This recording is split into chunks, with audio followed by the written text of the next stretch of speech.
Hi friends, எல்லாருக்கும் வணக்கம். இந்த வீடியோவில் சின்ன சின்ன ஐடியாஸ் மூலமா நம்ம வீட்டை எப்படி ஆர்கனைஸ்டாக வச்சுக்கலாம் அப்படிங்கிற விஷயத்தையும் ஷேர் பண்ணியிருக்கிறேன். அதோட மஷ்ரூம் கோஃப்தா அந்த ரெசிபியும் உங்ககிட்ட ஷேர் பண்ணியிருக்கிறேன். கண்டிப்பாக இந்த வீடியோ உங்களுக்கு யூஸ்ஃபுல்லாக இருக்கும்னு நினைக்கிறேன். இந்த வீடியோக்குள்ளே போகிறதுக்கு முன்னாடி என்ன இது வரைக்கும் சப்போர்ட் பண்ணவங்களுக்கும் இந்த வீடியோ பார்த்துக்கிட்டு இருக்கவங்களுக்கும் ரொம்ப ரொம்ப நன்றி. இன்றைக்கி பிரேக்ஃபாஸ்ட்டுக்கு மஷ்ரூம் கோஃப்தா தான் பண்ணியிருக்கிறேன். மஷ்ரூம் கோஃப்தா ரொம்பவே டேஸ்ட்டாக இருக்கும். இதை சிக்கன், வெஜ்ஜீஸ் இதுலேயும் நம்ம ட்ரை பண்ணலாம். ரொம்ப டேஸ்ட்டாக இருக்கும். மஷ்ரூமை நல்லா ஃபஸ்ட்டு வாஷ் பண்ணி ட்ரை பண்ணி வச்சுருக்கிறேன். அப்புறம் பொட்டேட்டோ வேக வச்சு எடுத்து வச்சுருக்கிறேன். அதை ஸ்மாஷ் பண்ணுறதுக்காக சப்பாத்தி மாவையும் பிசைஞ்சு வச்சுட்டேன். ரெசிபிக்கு தேவையான மசாலா ரெடி பண்ணிக்கலாம். ஒரு பேனில் எண்ணெய் ஊற்றி சோம்பு, பட்டை, கிராம்பு, அன்னாச்சிப்பூ, ஏலக்காய், பெரிய வெங்காயம், ஒரு பச்சை மிளகாய், பூண்டு, இஞ்சி இதெல்லாம் சேர்த்து நல்லா வதக்கி விட்டுட்டு நல்லா வதங்கினதுக்கப்புறம் முந்திரி பருப்பும் இதோடு சேர்த்து நல்லா வதக்கி விட்டுட்டு 2 கனிஞ்ச தக்காளி பழத்தை இதோட ஆட் பண்ணிக்கலாம். நல்லா வதக்கி விட்டு சூடு ஆறவும் நம்ம அரைச்சிக்கலாம். இந்த சூடு ஆறுறதுக்குள்ளே மஷ்ரூமை நான் சாப் பண்ணி வச்சுறேன்.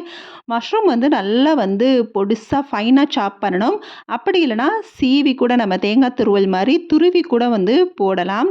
நான் ரொம்பவே ஃபைனாக சாப் பண்ணியிருக்கிறேன். நான் கட் பண்ணியிருக்க அளவு ஒரு 7 உருண்டை கணக்கு கட் பண்ணியிருக்கிறேன். இப்போ ஒரு பேனில் எண்ணெய் ஊற்றி கொஞ்சமாக ஒரு பிஞ்ச் அளவு இஞ்சி பூண்டு பேஸ்ட்டு சேர்த்து நல்லா வாசம் வர வரைக்கும் வதக்கி விட்டுட்டு நம்ம சாப் பண்ண மஷ்ரூமை சேர்த்துக்கலாம். என்ன தான் மஷ்ரூமை நம்ம ட்ரை பண்ணி போட்டாலும் அதுலேருந்து தண்ணி இறங்கத்தான் செய்யும். அந்த தண்ணி ட்ரை ஆகிற வரைக்கும் நம்ம நல்லா ஃப்ரை பண்ணிக்கலாம். இந்த கேப்பில் நான் வதக்கி வச்ச மசாலையை அரைச்சிட்டேன். இப்போ நல்லா தண்ணியெல்லாம் இறங்கிருச்சு. ஃபைனாக கட் பண்ணதுனால குக்கான ஸ்டேஜுக்கே வந்துருச்சு. ஸோ அதை ஒரு பவுலில் ட்ரான்ஸ்ஃபர் பண்ணிவிட்டு உருளைக்கிழங்கையும் நல்லா மசிச்சு விட்டு இதோடு சேர்த்து ஒரு பச்சை மிளகாய் நல்லா ஃபைனாக சாப் பண்ணியிருக்கிறேன். அதையும் சேர்த்து இன்னும் கொஞ்சம் டேஸ்ட் கொடுக்கட்டுமே பன்னீரையும் துருவி போடுறேன். நம்ம இந்த மஷ்ரூம் பன்னீருக்கு பதிலாக வெஜ்ஜீஸ் நிறைய போடலாம். குடமிளகாய் இதெல்லாம் சேர்க்கலாம். ஃபைனாக சாப் பண்ண மல்லி இலையும் சேர்த்து தேவையான அளவு உப்பு போட்டு நல்லா பிசைஞ்சு எடுத்துடுறேன். பிசைஞ்சதுக்கப்புறம் சோள மாவை இதோட கார்ன்ஃப்ளவர்னு சொல்லுவோம்ல, அந்த சோள மாவை இதோடு சேர்த்து நல்லா பிசைஞ்சிக்கலாம். கிரேவிக்கு ரெடி பண்ணிவிட்டு அதுக்கப்புறமா அதை உருண்டை பிடிச்சி வைக்கணும். இப்போ ஒரு பேனில் பட்டர் சேர்த்துருக்கிறேன். பட்டருக்கு பதிலாக நீங்கள் ஆயில் கூட சேர்க்கலாம். அதில் சோம்பு சேர்த்து பொரிஞ்சதும் அரைச்ச மசால் விழுதையும் இதோடு சேர்த்து மஞ்சள் தூள், மிளகாய் தூள், மல்லித்தூள், தேவையான அளவு உப்பு போட்டு கலந்து விட்டு ஒரு 5 நிமிஷம் அந்த பட்டர்லேயே குக் ஆகட்டும். அரைச்ச மிக்சர் ஜார்லேயே தண்ணியை கலந்து சேர்க்குறேன். கொஞ்சமாக நம்ம தண்ணி சேர்த்தாலே போதும். எந்த கிரேவிக்கும் நிறைய தண்ணி சேர்த்து அது கொதிக்க கொதிக்க அது ஒரு டேஸ்ட் கொஞ்சம் கொஞ்சமாக மாறிடும்.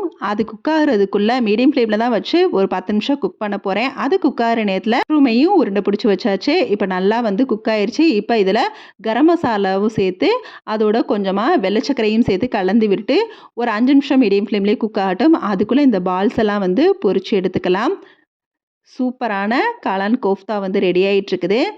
இது நல்லா பொரிஞ்சதுக்கப்புறம் பொன்னிறமாக வரவும் மீடியம் ஃப்ளேம்லேயே வச்சு குக் பண்ணுங்கள். எந்த டிஷ்ஷுமே இப்போ நல்லா குக் ஆகி பொன்னிறமாக ஆயிடுச்சு. ஸ்டேஜில் எடுத்துக்கலாம். கிரேவியும் ரெடி ஆயிடுச்சு. இப்போ கொஞ்சம் இதோட காய்ச்சின பாலை ஆட் பண்ணுறேன்.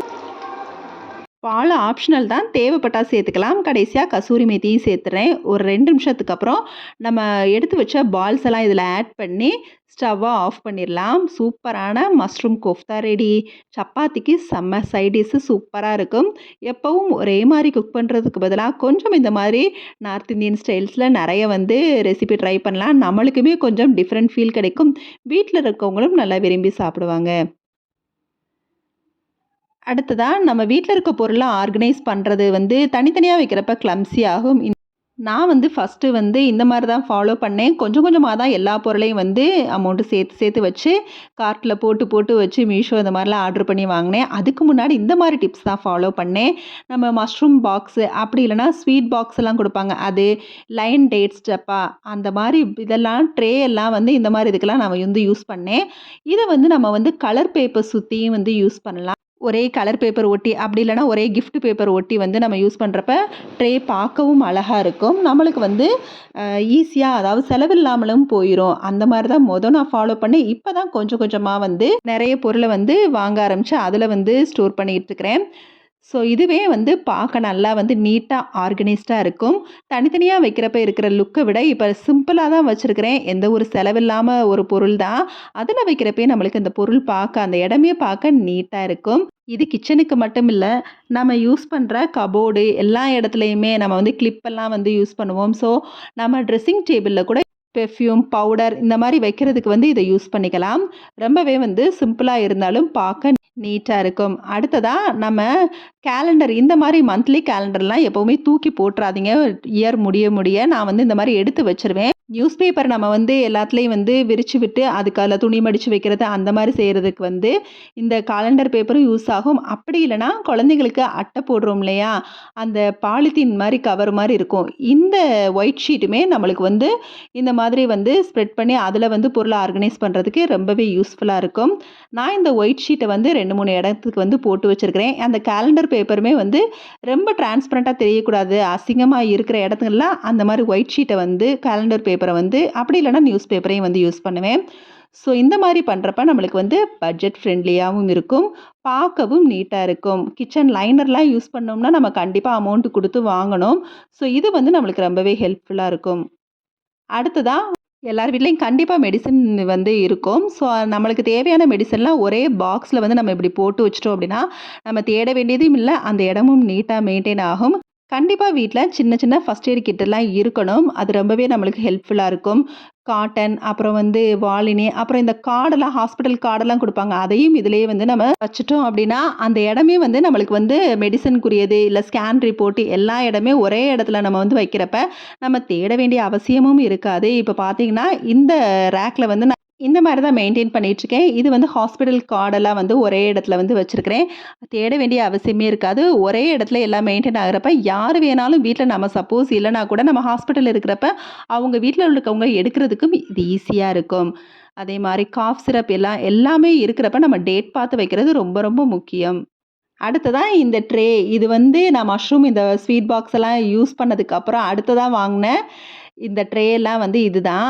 இந்த கண்டெய்னர்ஸ்லாம் பார்க்க அழகா இருந்துச்சு. நம்மளால உடனே வாங்க முடியாது. ஆனா, கொஞ்சம் கொஞ்சமா சேவ் பண்ணி அமௌண்ட் சேவ் பண்ணி வாங்கலாங்கிற மாரி தான் வாங்குனேன். இது நான் வச்சதுலேருந்து இந்த இடம் உண்மையிலேயே வந்து நீட்டா மெயின்டெயின் ஆகுது. அதுக்கு முன்னாடி இந்த ட்ரா பார்த்தீங்கன்னா, ரொம்ப கிளம்ஸியா கச்சா முச்சான்னு இருக்கும். பவுடர்லாம் வந்து கொட்டி. ஆனா, இது வச்சதுக்கப்புறம் இந்த தனித்தனியா வந்து மெயின்டெயின் ஆகுறப்ப ரொம்பவே நீட்டா இருக்கு. இதுவுமே நான் வந்து ஆன்லைன்ல ஆர்டர் பண்ணி வாங்குனது தான்.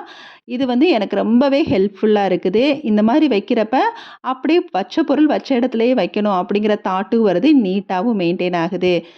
இதுக்கு பதிலா நம்ம வந்து துணி, சாரி இதெல்லாம் பர்ச்சேஸ் பண்ணுவோம். அந்த பாக்ஸு கூட நம்ம கலர் பேப்பர்லாம் ஒட்டி, கிஃப்ட் பேப்பர்லாம் ஒட்டி பார்க்க வந்து நீட்டா பாக்ஸ் மாரி மெயின்டெயின் ஆகும். அத கூட இந்த இடத்துல வந்து நம்ம வச்சு நீட்டா வந்து ஆர்கனைஸ்டா வச்சுக்கலாம்.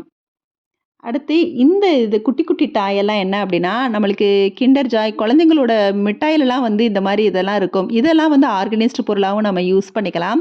ஆனா இந்த ஒரு பால் மாரி இருக்கிறதும், ஒரு பாண்டா இது இருக்கிறதும் வந்து ஷார்ப்னர். அதுவுமே இந்த இடத்துல வந்து நான் நீட்டா வந்து ஒரு ஆர்கனைஸ்டா வச்சிருக்கிறப்ப பார்க்க ரொம்பவே அழகா இருக்குது. குட்டி குட்டி டாய் பிடிக்குங்கிறவங்க இந்த மாதிரி ஒரு டெக்கரேட்டிவ் திங்காவும் அத வச்சுக்கலாம். அது மூலியமா அந்த டாய் வந்து மிஸ் ஆகாமலும் இருக்கும். அடுத்து ரொம்பவே சூப்பரான எனக்கு புடிச்ச ஒரு விஷயம் என்ன அப்படின்னா, இந்த மேக்னெட் பாட்டு தான். இது வந்து மேக்னெட் அப்படியே நம்ம வந்து ஜன்னல்ல, இல்ல ஃப்ரிட்ஜில இந்த மாரி வந்து ஸ்டிக் பண்ணா அப்படியே வந்து அந்த மேக்னெட் வந்து ஒட்டிக்கும். இதில நான் வாட்டர் ஊத்தி தான் இந்த மணி பிளான்ட்ட வந்து ஆல்ரெடி இப்ப கட் பண்ணேன். நெறைய வந்து மணி பிளான்ட் வந்து கொடி மாரி பரவுனதுனால, நான் அத கட் பண்ணி இப்ப இந்த பாட்ல வந்து போட்டு வச்சிருக்கிறேன். இங்கேயும் ஃப்ரிட்ஜ் இருக்கிற இடத்துலயும் நான் கிச்சன்லயும் வந்து இந்த பாட்ட வந்து வச்சிருக்கிறேன். பார்க்கவே சூப்பரா இருக்கும். இந்த மேக்னெட்டிக் பாட்டு வந்து ₹90 தான். இது வந்து சிம்பிள் அண்ட் நீட் லுக்க வந்து குடுக்குது. இது கிச்சன்ல வச்சிருக்க பாட்டு. இது வந்து எடுக்கவும் நம்மளுக்கு வெயிட்லெஸ்ஸா இருக்குது. பட்ஜெட் ஃப்ரெண்ட்லியும் கூட. இந்த வீடியோல கண்டிப்பா நான் சொன்ன விஷயங்கள்லாம் ஏதாவது ஒரு சில விஷயங்கள் உங்களுக்கு யூஸ்ஃபுல்லா இருக்கும் நம்புறேன். வீடியோ பிடிச்சிருந்தா கண்டிப்பா லைக் குடுக்க மறந்துடாதீங்க. உங்க ஃப்ரெண்ட்ஸ் அண்ட் ஃபேமிலிக்கும் ஷேர் பண்ணுங்க. மறக்காம நம்ம சேனலையும் சப்ஸ்கிரைப் பண்ணுங்க. Okay, bye. தேங்க்ஸ் ஃபார் வாட்சிங்.